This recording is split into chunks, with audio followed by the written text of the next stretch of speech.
So it's a dark and stormy night. We had 60-mile-an-hour gusts here this afternoon.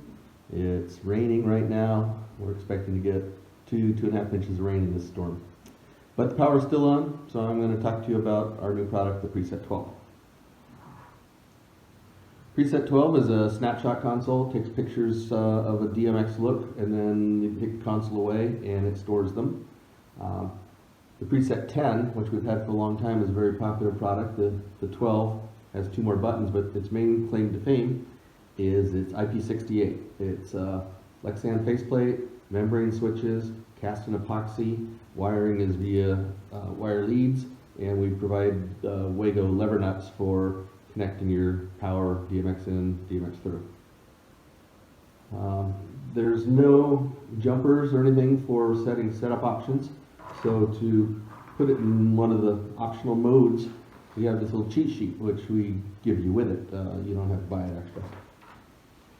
I have here 3, and by the way, I'm leaning over because I have a pan of ice holding my phone here on this stormy night, and that's what I have to do to get the frame.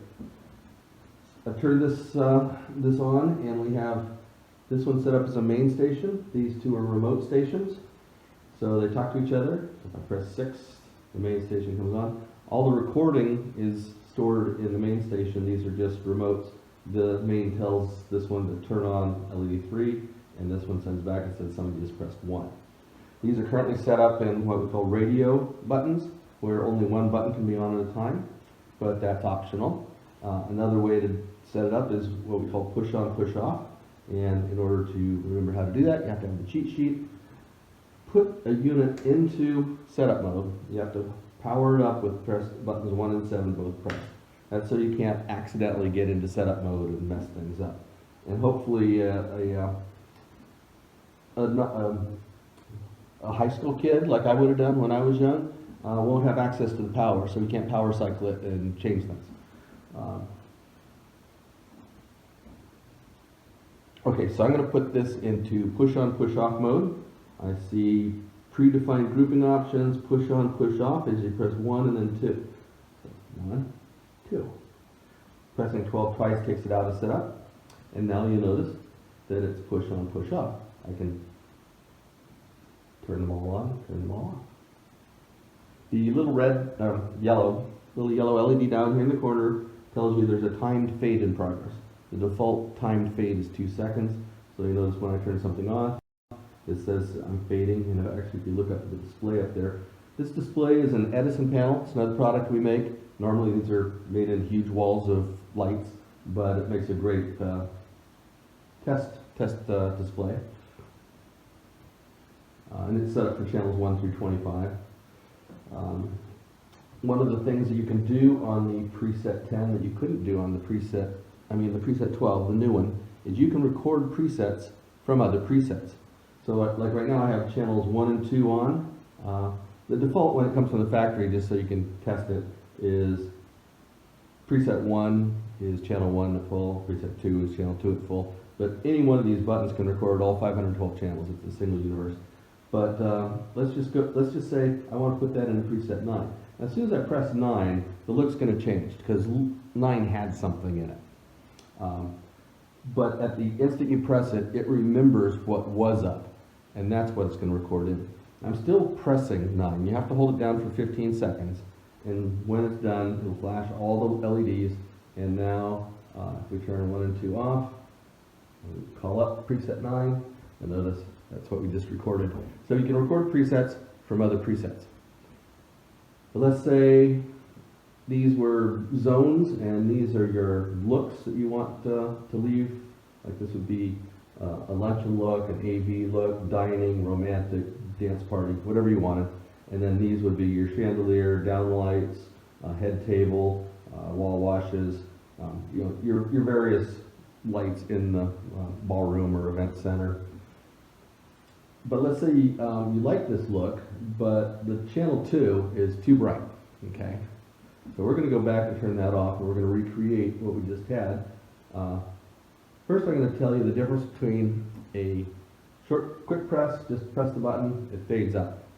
And you can program the fade time. The default is 2. You can go anywhere from 0 fade, pops on instantly, to 99 seconds, so a minute and a half. Which is one reason the yellow LED is real handy. If you programmed a 1 minute fade and you push a button, you're not going to see anything happen. It's going to take a minute for it to complete the fade. Having the yellow LED tells you, yes, I'm fading. Great for diagnostics. So press turns it on. It does its fade. But let's say it had a 30-second fade and you don't want to wait the full 30 seconds. A long press pops it to full. Okay? So if you press and hold it, after 1 second it completes the fade. Regardless of what the fade time was set to, it just pops it on.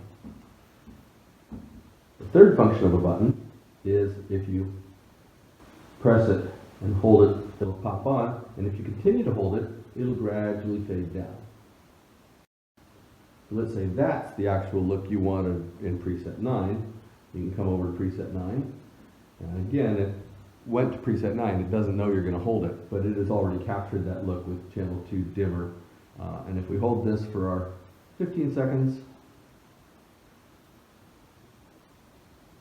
we've now recorded 9 as that look with different intensities. Again, not even getting out your consoles yet. Now you would have had to get your console out to program up some zones, because chances are you're not going to want 1 to be only DMX channel 1, 2 to only be DMX channel 2. You're probably going to, let's say 1 is your chandelier. Let's say it's on dimmers 100 and 102. And 101. 101, 102. Anyway, you would record 1 as those channels up. 100, 101, 102, and that would be your entire chandelier.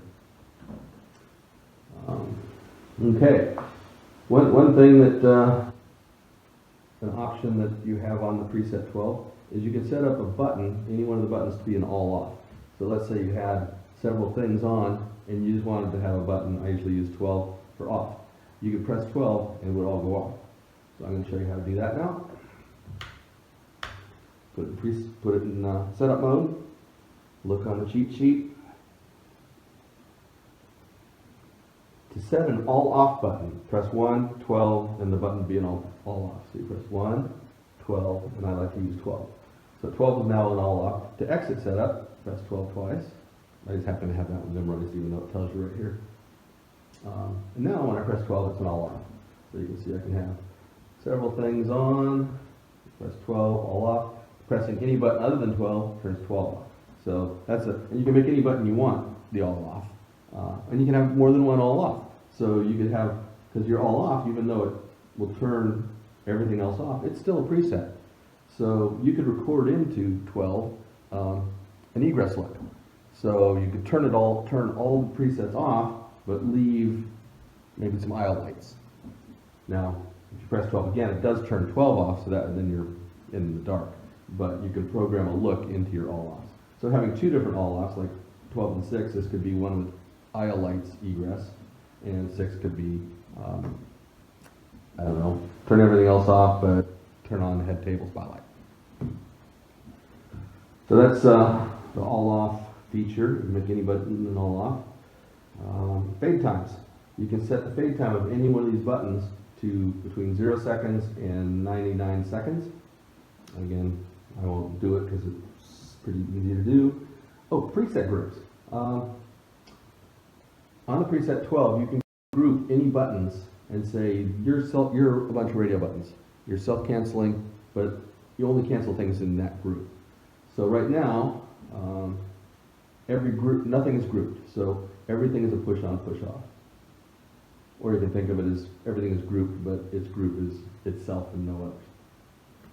Let's set up the group. To create a custom preset group, press 7, then press the first group. I'm going to do 1. Press other presets in the group, 2, 3, and 4. Press the first preset again, 1. So I've just set a group 1 through 4 as a self-canceling group. I'm going to now do 7 through 11 as another self-canceling group. So I'm going to press 7. That's how you get into it. First preset is 7, 8, 9, 10, 11, and then press 7 again. So I've created 2 self-canceling groups, 1 through 4, 7 through 11, press 12 twice to get out. And now you'll notice that anytime I press, you'll notice that 1 and 4 are on right now. That's because they were on before. But as soon as I press a button in that self-canceling group, it's going to cancel both 1 and 4. And now I can only have 1 of these 4 together. I can still have 5 with it. I can still have 7 with it. 7 through 11 are self-canceling. So you'll notice that I can only have 1 of 1 through 7. These are radio buttons. These are radio buttons. These are push on, push off. And you can have any combination of buttons set up as a self-canceling group. That's it for now. I will record some more stuff later.